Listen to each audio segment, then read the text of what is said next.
promise you, it is best you buy it in person. You don't have to do too much. We are not in 2016 anymore. That's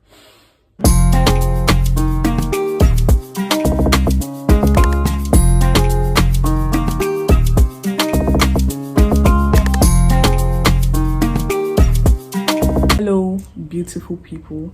Welcome back to my YouTube channel, or welcome to my YouTube channel if you're new here. My name is Amarachi Obiajulu. In this channel, I create all things beauty, fashion, and self-development. So stay tuned. So I changed my setting because I feel like that one was a little too dark, and I guess I was right.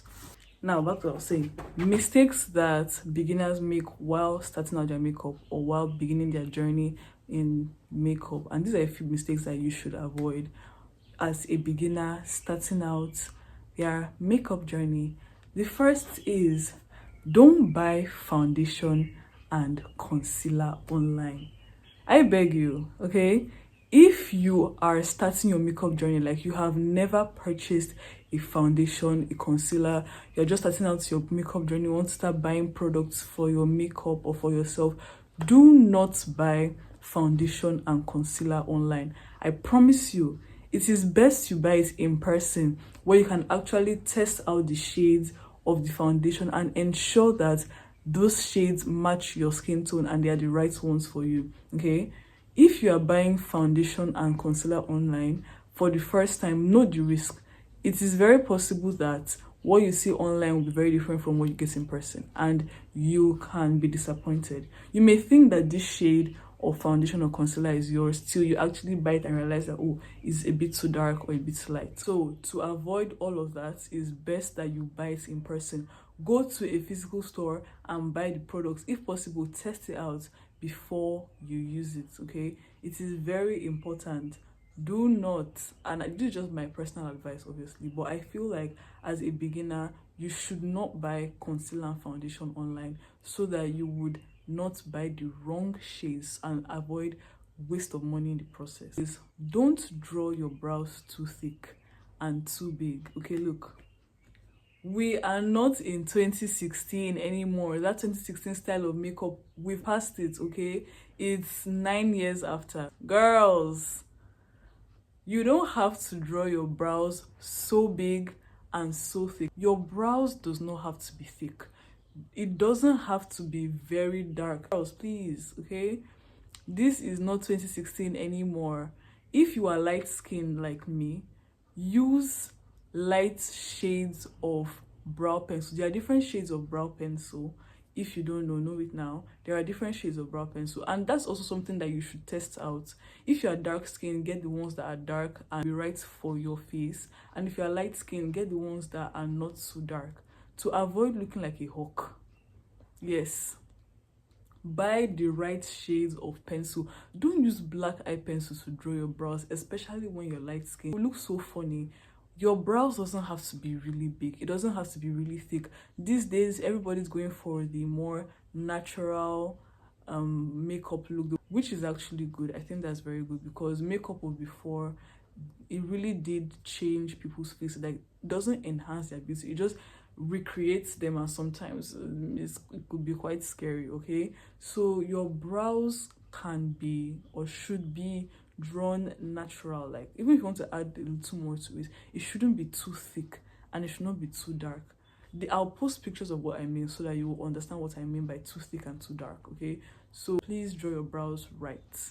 Doesn't have to be thick, doesn't have to be dark. It should be just right. Less is more. When doing your makeup, less is more. You don't have to use a lot of foundation or a lot of concealer. You're not a cake. You don't have to use that much. Less is more. A little can go a really long way, depending on the products that you use, of course, but a little can and should go a long way. You don't have to use or pack so much foundation on your face to let us know that, oh, you're doing makeup. No, less is more. Like I said earlier, these days everybody's going for a more natural, soft kind of makeup, which I think is very good, because that kind of makeup does enhance your beauty and doesn't change or recreate your face or restructure your face, which I think is very good and I think is progressive. So less is more. Not too much foundation, not too much concealer. Less is more. And hopefully after this video, I will actually make a video of an in-depth video of a makeup tutorial so that you see what I am talking about, or you understand this video best. And I think that'll be the next video I'll post after this, by the grace of the Almighty. The foundation that you use should be the shade of your skin, not 2 shades more, not 3 shades more, okay? Gone are those days where the face will be in sharp contrast with your neck, with your hands. Like I said, makeup is progressive, so it's more natural and soft, which I think is good. Choose foundation that is your skin type or skin shade.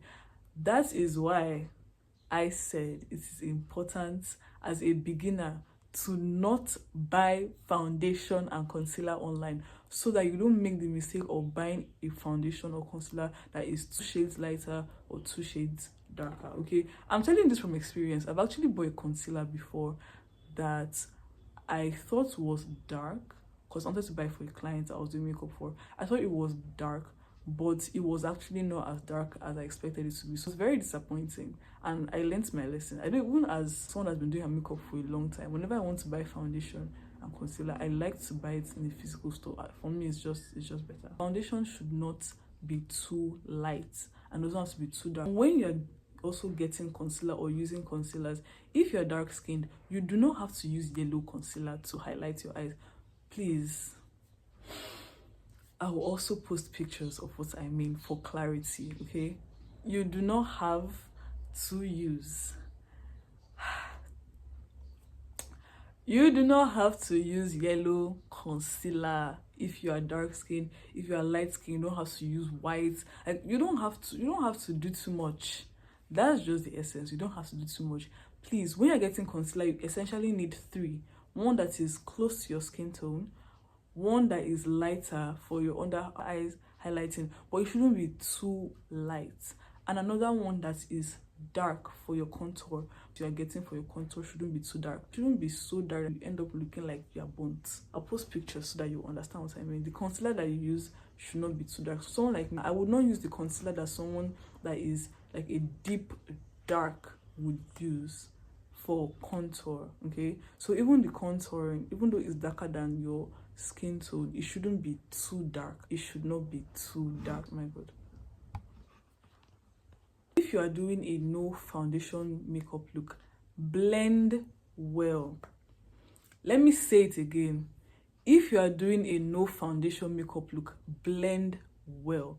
Like, blend it very well, so your makeup will not be patchy, so it will not be obvious that you did not use foundation. And what I mean by this is, foundation is used like in the whole of your face, right? And then your concealer afterwards. When the foundation is not there to like even out your skin tone, you are just left with concealer. You have to blend it well in such a way that your makeup will not be looking like there's much of a difference. When you're doing a no foundation makeup look, you have to blend well. Like, you have to blend it well. It has to look so good that you can't tell that you did not use foundation. That's how it should be. It should not be that the places that use concealer are the only places that have makeup. There is a way that it looks that it just looks incomplete. And there's a way you can do the no foundation makeup that it doesn't look so. I'll post pictures of a few that I've done, because that's kind of the one that I like to go for when I don't feel like doing too much, or I'm in a hurry to go somewhere that I would like to do my makeup for. I usually go for a no foundation makeup look. Blend it well.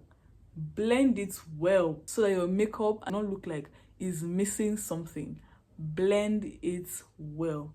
Hope you've heard. Now, this one, or this tip, is very important. When you're doing your makeup, whether as a beginner or an experienced makeup artist, please know the shape of your face and know your facial features. Makeup is not meant to make you beautiful. It is meant to enhance the beauty that the Lord Almighty has already given you, okay? Without makeup, you are beautiful. Makeup is just there to enhance what you already have. It's not there to give you what you don't have, all right? It's enhancing what you have. So your makeup should enhance your natural features. It should be in line with, or it should work with your natural features. Look at the shape of your face. Is it heart shaped face? Is it oval like mine? Is it box? Is it square? Is it like really round? Know the shape of your face. I'll also post pictures so that you understand what I'm talking about. Your facial features, even down to your eyes. What kind of eyebrows do I have? What's the shape of my eyes? Are they almond? There are some that have this cat's eye kind of eye shape, okay? And your makeup should be tailored to these features. I think I have almond eyes. I can't remember. I think I have almond. People having more than I think or I thought is hooded eyes. So what I mean by, there is a hood right here that covers my eyes, like the lower part of my eyes. So if I want to apply eyeshadow, my eyeshadow doesn't stop here. It goes beyond. I have to extend the upper so you can see it. I know this, and this has improved my makeup, because if I should do my makeup just here, sometimes you may not see it, mostly when I open my eyes. That's why I extend it up here. So know your facial features and work with it. What kind of lips do you have? The shape of your nose, even your cheekbones. Do you have high cheekbones or do you have flat cheekbones like mine? All this should be used as a guide when doing your makeup. That's why whenever I want to get inspo for my makeup, I always look at the shape of the model's face. If the shape of their face is heart-shaped, I know I don't have heart face. Ugh. I know I don't have a heart-shaped face. So I would look at, would this work for me? Would this not work for me? I work with my facial features, and that is what you should do. Work with your facial features. In addition to the last point, your lash extensions too. For those who love lash extensions and who do lash extensions often, when you're doing lash extensions, you should also do it in line with the shape of your eyes. There is a friend of mine who does lashes, and that's one thing I like about her, and I think all lash techs should be like this as well. I just assume, so I don't know a lot, but whenever she is doing lashes for a client, or whenever a client meets her to contract her for lashes to get it done, and they give her this style, she'll be like, oh, this is nice, but this may not fit your face. I think you should go for this better. She gives recommendations based on the shape of their eyes. And whenever you're doing your lash extensions, you should look at that also. Do not do lash extensions and end up looking like a bird that needs to fly. Your lash extensions, whether it's strip lashes or the normal lash extensions, it should be also tailored to the shape of your eyes. You need to understand that when you do your makeup with your facial features in mind, it comes out even better, because your face is not the same as another person's own. That's the reason why makeup is unique. You can only recreate, but you can never look exactly like the person or the model. Use your facial features to your advantage. That's what makes your makeup better, not another person. That's one thing that makeup artists need to know. So if you're a beginner, know your facial features. And as a makeup artist, if you are doing your client's makeup, work in line with their facial features. Do not use your own facial features to do another person's makeup, okay? Now last but definitely not the least, makeup is trial and error. For the beginners that are looking to doing their makeup, please know that makeup is trial and error. I am still in this phase of trying and failing, okay? And that's what brings the best results. Makeup is trial and error. So don't be hard on yourself. Don't beat yourself up. Or doesn't look like this. If you didn't get it the first time, second time, keep trying, you get it. That's how I got better at my makeup. Before, I didn't know how to draw brows that well. I didn't know how to draw an eyeliner that well. There are even some things in makeup that right now that I'm still working on for myself, like how to apply strip lashes for myself. So makeup is trial and error. We are still on this journey, and the thing about makeup is that it's evolving. Okay, it is evolving. So in as much as you may choose to evolve with it or stick to what you know, understand that it is still trial and error. Everybody makes mistakes with their makeup once in a while. Sometimes I don't draw my brows right and I get pissed. Your makeup may not always eat. You may not always like the outcome, and that's fine. Whenever you don't do your makeup right, please do not beat yourself up about it. Makeup is trial and error. give yourself grace in your journey of learning your makeup. Also, and that tip, if you want to learn how to do your makeup better as a beginner, whether is you want to go into doing makeup professionally for people or just for yourself, I recommend that you attend a makeup class. Listen to me and hold on. When I started doing makeup, I started learning online on YouTube. And while that is good, there's a difference between learning physically and learning online when there is someone there to guide you. Okay, when you're learning it online, you're just following the steps that the person is showing you. If you are learning it in a physical class, there is someone there to guide you, someone there to hold your hand, to tell you what to do. If you make a mistake, someone there to correct you. When I attended a physical class, it made the difference because there was someone that was there to guide me. So if you're a beginner wanting to start your makeup, whether you want to learn professionally to do for people or you want to learn it for yourself, I recommend that you attend makeup class. To me, it made the difference in my makeup game. It really did, because there was someone to guide me, someone to tell me what to do, the right brushes to use and stuff like that. So while learning online is good, learning in person to me is also good, as a beginner at least. It doesn't have to be for long, and you don't have to do it all the time. I only learned it physically, I think twice. The first time when I was trying it out about 3 years ago, and the second time when I was doing an upgrade class. Ever since then, I've just been perfecting my skills from the knowledge I got from the physical class and also online. But I tell you, physical classes made the difference. So I recommend that as a beginner, you also consider signing up to a physical makeup class. Okay, and it's fun, you get to do your makeup with the girlies, make a few friends. So thank you for watching, and I hope that it was insightful and that you learned a lot. If you have questions, as usual, my comment sections are open and I am delighted to answer any of your questions, so feel free to ask them below. Don't forget to like, to subscribe, and to share to a few friends that are starting off makeup and they need to hear this. Okay, who you think this is relevant to, this would be of value to, feel free to share it to them.